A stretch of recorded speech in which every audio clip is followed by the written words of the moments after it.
Bismillahirrahmanirrahim. Assalamualaikum warahmatullahi wabarakatuh.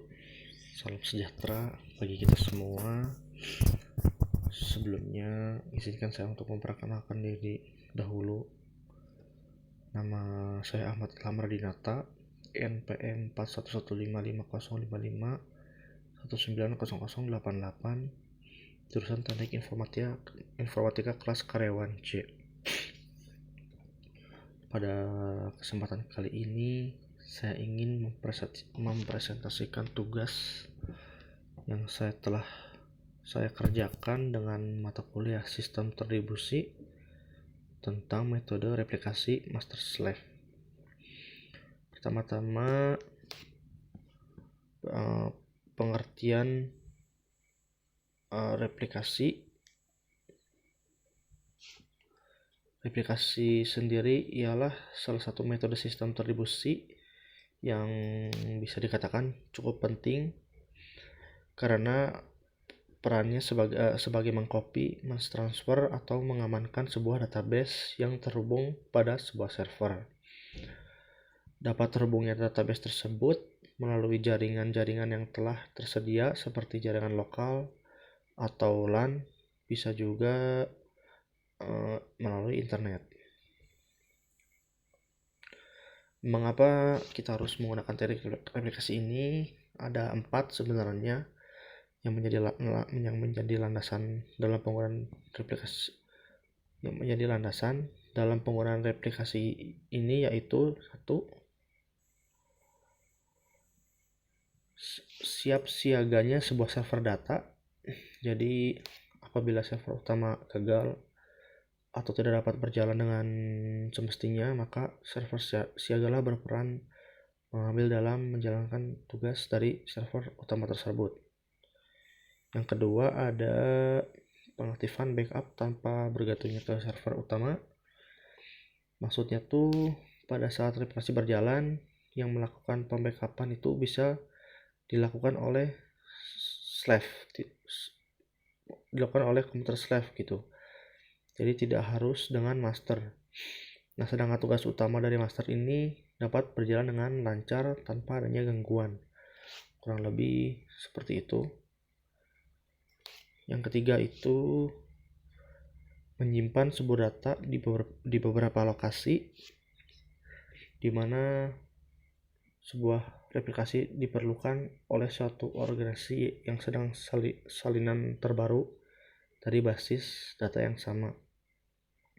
Kemudian ada landasan yang terakhir,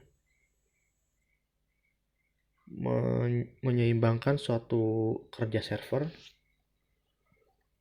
yang mana teknik replikasi di sini berperan dalam membantu beban server sehingga tugasnya menjadi lebih ringan dengan memecahkan query di antara beberapa server meskipun berjalan pada perangkat keras yang terpisah. Selanjutnya ke pembahasan master slave. Singkatnya, master slave itu suatu model protokol komunikasi yang dikelola oleh sebuah perangkat atau satu komputer, atau dalam master itu sendiri yang dikendalikan satu proses perangkat atau lebih, yang mana menjadi komputer slave.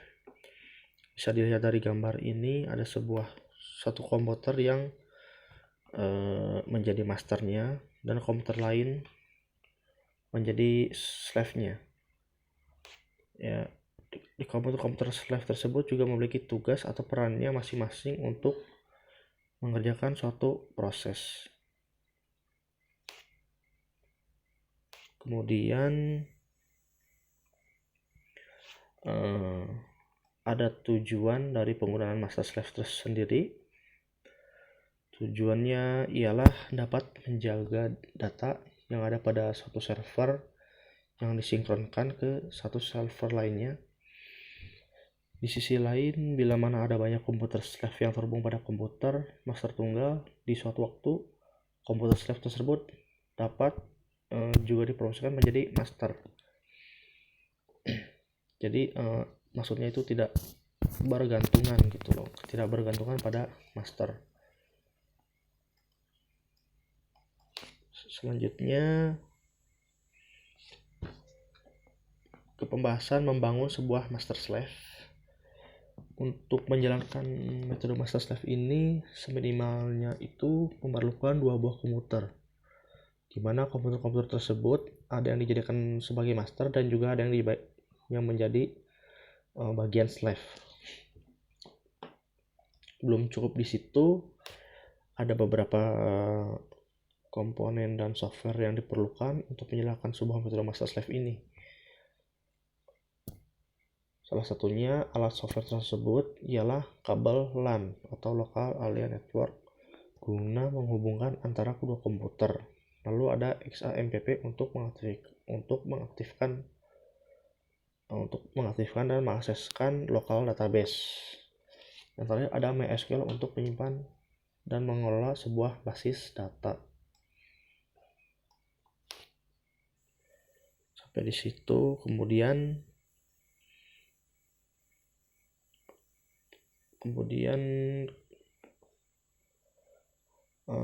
pembahasan mengenai tahapan membuat sebuah master slave. Pertama, pastikan sudah terinstall XAMPP-nya. Bisa saudara mendapatkannya di internet secara gratis. Lalu tekan start pada tombol Apache dan MySQL, start atau run agar dapat mengakses lokal database-nya. Yang kedua, membuat database. Pastikan database yang akan direplikasi itu sudah sama dengan nama dan struktur tabelnya. Yang ketiga, pada masternya, sebelum itu Windows Firewall harus dalam keadaan mati atau off. Cara mengoff-nya bisa ditemukan di start, kemudian setting, pergi ke control panel, kemudian cari Windows Firewall, lalu matikan sampai berwarna merah ya. Lalu selanjutnya ke folder C ya, folder XAMPP, terus folder MySQL, bin. Setelah itu klik kanan pada file my.ini ini, kemudian edit menggunakan notepad. Pada bagian MySQLd, tambahkan codingan seperti yang ada pada gambar di bawah ini. Oke. Pastikan server ID hanya ada satu di bawah MySQL tersebut. Habis itu save, lalu restart MySQL di XAMPP control panelnya. Kemudian masuk ke MySQL dengan klik start, run cmd, lalu klik OK.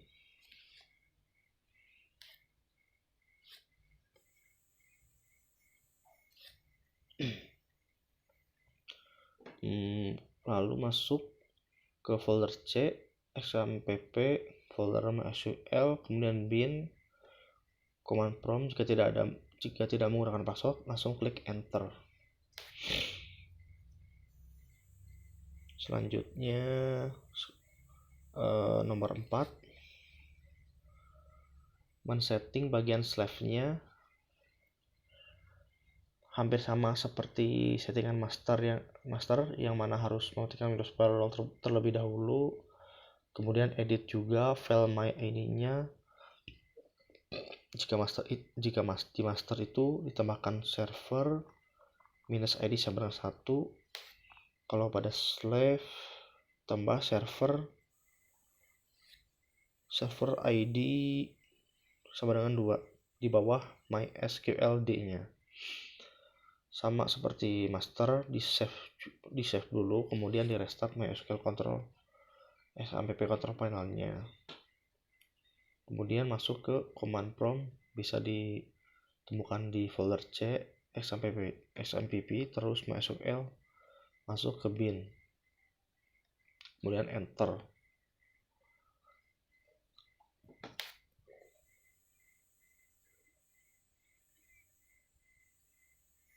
Dalam area database di samping MySQL, ganti yang tadinya slave stop menjadi stop slave.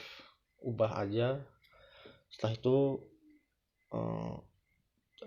satu klik yes. Setelah itu cek statusnya di command prompt mysql -root -p.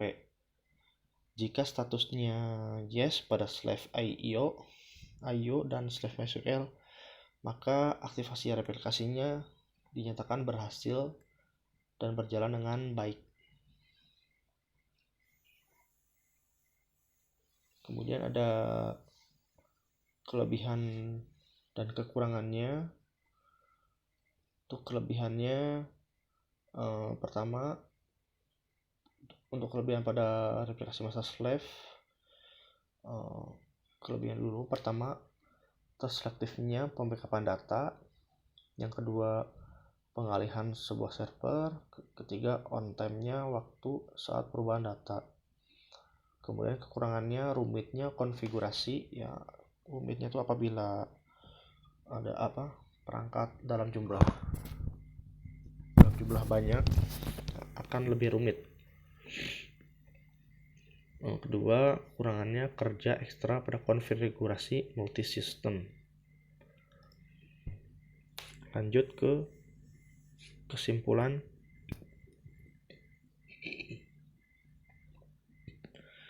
Kesimpulannya, replikasi master slave ini sangatlah penting dalam sebuah metode sistem distribusi. Di sisi lain, meskipun kegunaannya cukup rumit, tapi dapat sangat berfungsional apabila mengaturnya dengan secara benar gitu. Pada master slave sendiri ialah sekumpulan coding yang dapat memerintah komputer sesuai keinginan programmernya guna untuk mentransfer serta pembackupan sebuah database ke database lainnya yang ada pada sebuah server agar database dapat tersinkronisasi dan berjalan dengan konsisten. Ya, itu tadi presentasi saya. Maaf apabila ada kesalahan kata. Semoga bermanfaat. Wassalamualaikum warahmatullahi wabarakatuh.